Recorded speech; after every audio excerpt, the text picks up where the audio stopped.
Hi Aries, welcome to your September 2023 Astro-Tarot scope with me, Raphael from Reydiant Reality. It's an absolute pleasure to have you. Thank you so much for being here. Thank you so much for joining me. Quick note, these readings are for your sun, moon and ascendant sign, but if you're only going to watch one of these, I do advise that you make sure it's your ascendant sign. It's likely to be the most accurate because I'm utilizing the astrology a lot more, and these readings are based on the astrology. That ascendant sign is going to be the most valuable sort of insight for you on that day-to-day practical ground level. With that said, if you are a continued subby, you know Rafi loves you. And if you're new to my channel, please don't forget to like, share.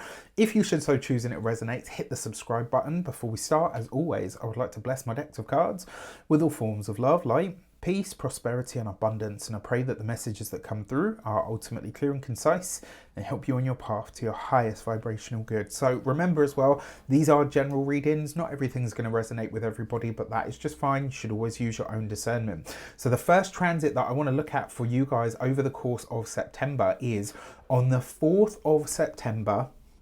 Mercury retrograde in the sign of Virgo in your 6th house of day-to-day habits, routines, work, your daily sort of grind life, and also the maintenance of everything that you have in your life that you want to keep, is coming into an exact trine with Jupiter, who is also retrograde at the same time in your money house of finances, resources, personal possessions, and self-esteem and personal values. So retrograde planets are very strong in their energies. They tend to magnify those energies, and they see us being able to rewrite, redo, rehash, relaunch, rethink, renegotiate, whatever it is that, wherever it is that they are in those spaces of our lives. And because, it's not rare that these planets go retrograde. I mean, Mercury's retrograde, I call Mercury the retrograde whore, because it does it so frequently. Jupiter goes retrograde once a year for about 3.5 to 4 months, right? It's not, neither one of those things are rare, but for them to both be retrograde at exactly the same time and come into a direct, exact trine to the degree, that is pretty rare. So what I'm saying here is this is pretty interesting, and it's actually kind of cool. So I actually think this is a very good thing for all of us in whatever spaces of life this is showing up. And for you, this is about, it's you rethinking or rewriting some kind of financial outlook, potentially you understanding how your physical health and vitality is linked to your financial health and vice versa.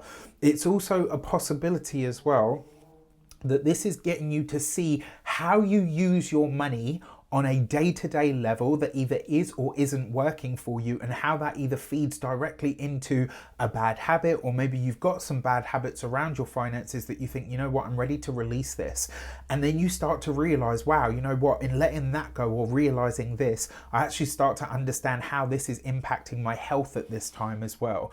Jupiter rules your, Mercury rules your 3rd and your 6th houses, and Jupiter rules your 9th and your 12th. So there's something here about finding the strength to release bad habits that are no longer serving you, and you're possibly doing this through some kind of education.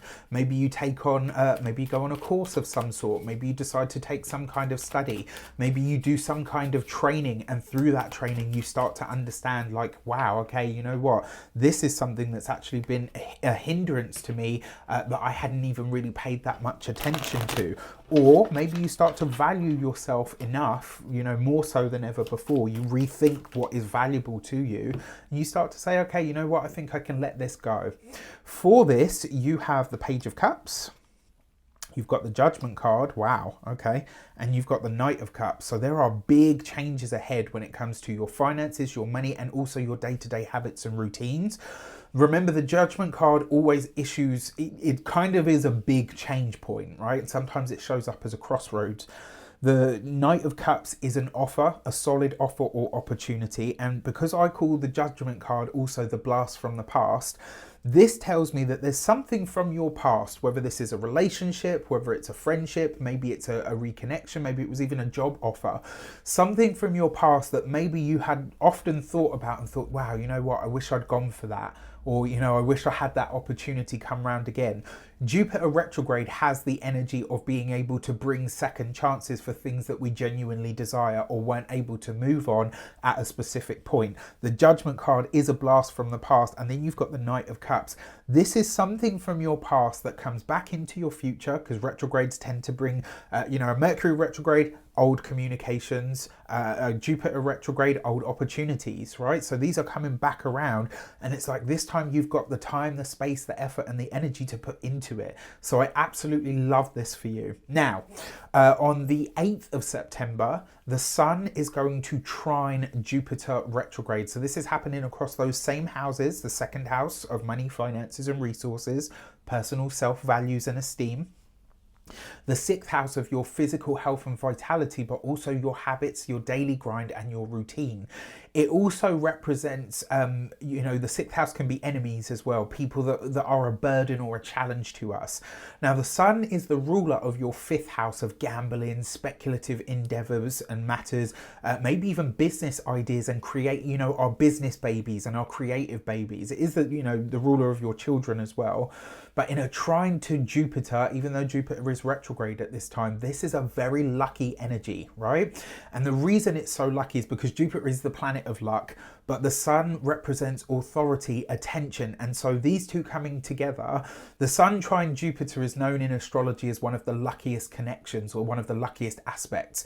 So this is great for you, right? It centers around your finances and your self-worth. But Jupiter is the ruler of your 9th and your 12th houses, which means that there's a gift that comes directly from heaven or from spirit here.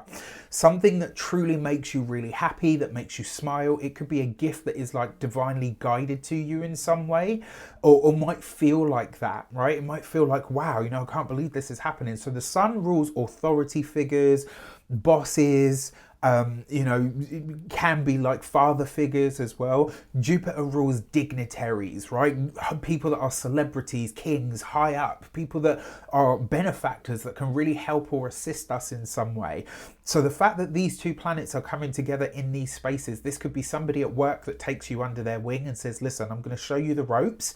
And when I teach you what I teach you, you're going to be able to make a hell of a lot more money moving forward.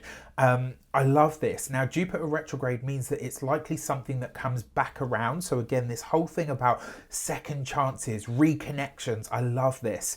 Now, this is, well, this connection of the Sun and Jupiter, it's not long after Mercury has gone Cazimis, and Mercury's retrograde at this time as well. So it will be something that maybe you felt, but you kind of like weren't sure about. So it's like, you know, I wonder if this is going to happen again or it's going to come back round.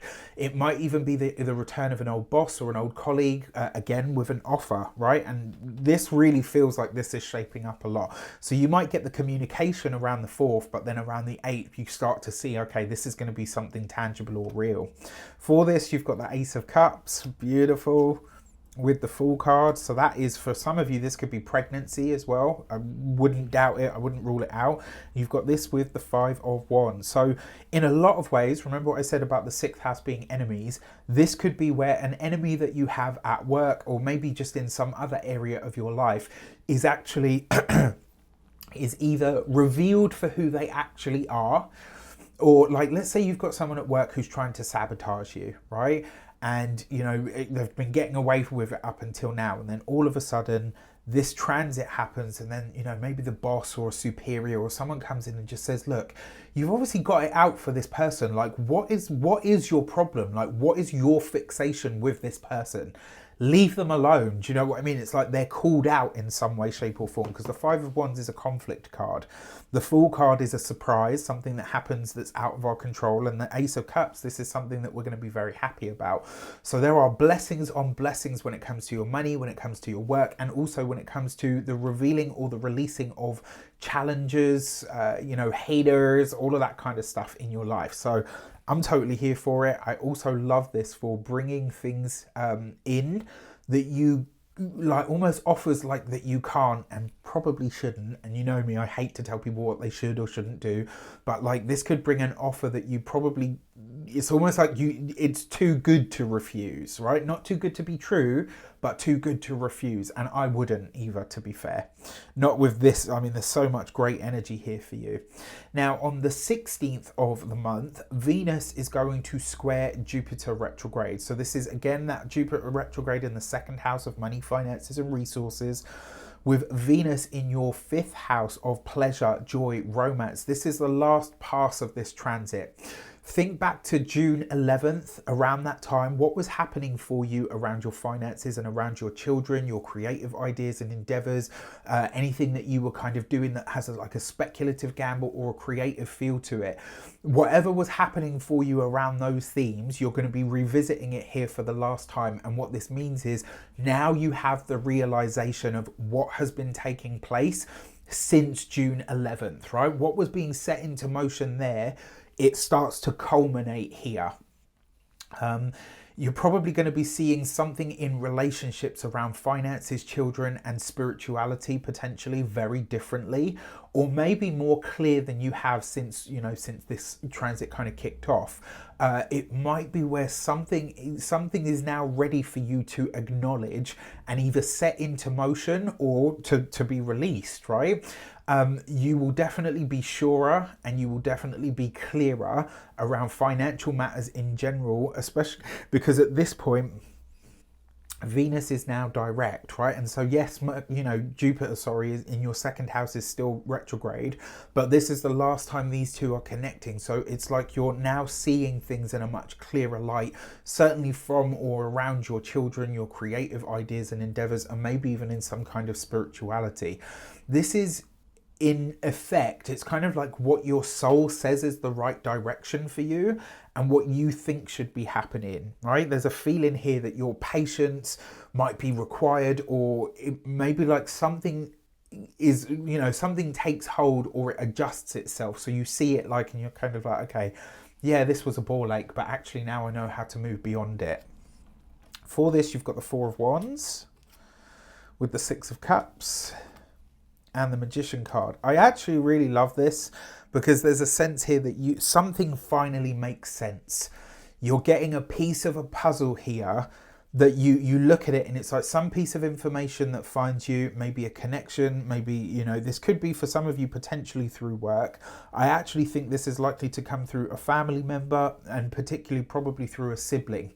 Some piece of information is given to you, or maybe a conversation is had around this time and you see something in really stark or clear detail, and it helps you kind of say, okay, you know what, I know how I can let go of that now. I know how I can move beyond this, which I think is phenomenal. And then finally, the last transit that I want to look at for this month, on the 24th of March, on the 24th of September, Mars is going to oppose Chiron. This is a big deal because Mars is obviously your ruling planet. So this day in general is pretty packed with a lot of powerful energy, and it's a powerful one because this represents a wound or a shortcoming, that's Chiron, in your 1st house, right? But also the seeds of the healing that go to making themselves known here. Mars, the power of action, energy, excitation, irritation, is in the sign of its fall in Libra, right the way across the sky. So your energy, Mars, your ruling energy, is in the sign that at least has the most in common with and is very far away from home at this point. It means that all of us in some way, shape or form are going to be feeling a sense of frustration, annoyance, because the way forward isn't so direct, right? Or not so clear cut. You like to do this, Libra likes to do this, and so these are very opposing energies. That being said, like Chiron in the sign of Aries, which is the sign of the self, it's a vulnerable point for us in that specific area, and what it's highlighting to everybody in some way, shape or form is, what has it cost you to be yourself? Because Chiron is also, it's like the healing and your ability to find a way to heal from what you thought you couldn't. So for you, this is happening like that Aries, that Mars in the 7th house What do you consider your duty to your partner? Where did that idea come from? Whose idea of marriage, partnership, commitment, connection, competition, where do your ideas around those things actually come from? Is it from you? Is it from your familial history? Is it from your parents' relationship? You might see yourself breaking ties with a relationship at this time because it costs too much, or it's like you've been asked to compromise too much. And your healing comes when you release what or who isn't for you any longer. All right, like it's pretty powerful stuff. And because it's an opposition, the only way out here is through, right? And that's something that you guys do pretty much better than most signs besides Capricorn, I would say. So for this, you've got the Four of Swords. Slow down, look at what comes up, and just know that that is the way that you get through. You got this with the Lovers card. So for some of you, maybe a relationship is taking a break at this point. And then you've got your card, the Emperor. You personally have a big decision to make, right? You've got the Four of Swords. The Emperor is also the number 4. 2 4s represents insomnia. And so what this suggests to me is this could very well be that you have a,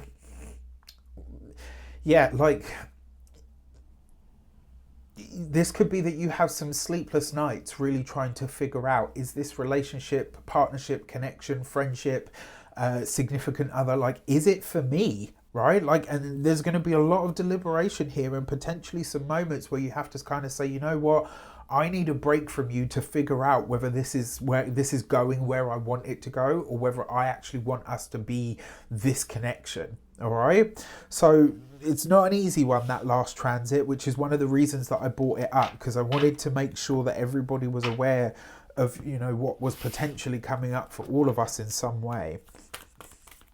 Okay, so for your moons, so we've got the Virgo new moon, which for you is happening in your 6th house. That's too many because I only need 2. So for you is happening in your 6th house. All right, and it's interesting because your 6th house has got quite a lot of energy going on in it. So to have a new moon there, it means that you get a fresh start of your daily habits, day-to-day habits, routines, etc. And for this, you've got the gate 19 and sensitivity. Your body, your physical being and body is really going to be speaking to you very powerful. So it's really important that you pay attention to this, all right? And then when it comes to the full moon, which will be in the sign of Aries, but it's not, this one's not the eclipse, you have the gate 24 and returning. And the message behind this is, effectively, your message here, it really is that you are closing out a cycle, because this is a full moon at 29 degrees as well. This is you wrapping up an old cycle of who you've been, how you've been, where you've been, and saying, you know what, I know which part of me or which version of me I want to go back to, but I also know which part or which version of me is no longer. All right, so this is a really powerful and potentially very pivotal month for you guys, especially because of that opposition and also because of this full moon. With that said, I wish you an abundance of all of that good stuff. Let me know in the comments how it shapes up. Take care, and I'll see you soon.